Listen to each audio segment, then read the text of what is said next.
મિત્રો E20ના વિરોધમાં આજે આખા દેશભરમાં ધીરે ધીરે જન આંદોલન ઊભું થઈ રહ્યું છે.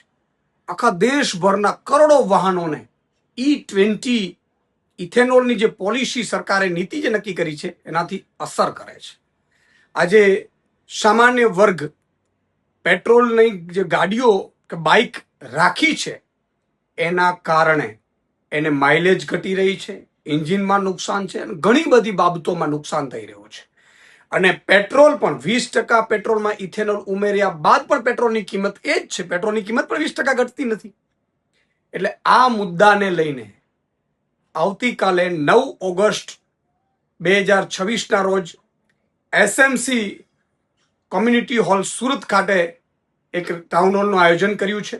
મિત્રો, આપ સવારે 11 વાગે આસપાસ રહેતા હો તો ત્યાં પહોંચી શકો છો, અથવા સવારે 11 કલાકથી આપેલી લિંકમાં તમે ઓનલાઈન પણ જોડાઈ શકો છો.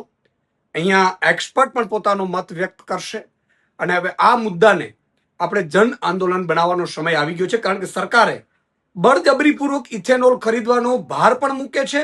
આપણે મહામૂડી ભેગી કરી અને કાર ખરીદી હોય, બાઇક ખરીદી હોય, અને એમાં પણ આપણે પેટ્રોલ ખરીદવાનો પણ શુદ્ધ પેટ્રોલ ખરીદવાનો પણ અધિકાર સરકારે છીનવી લીધો છે.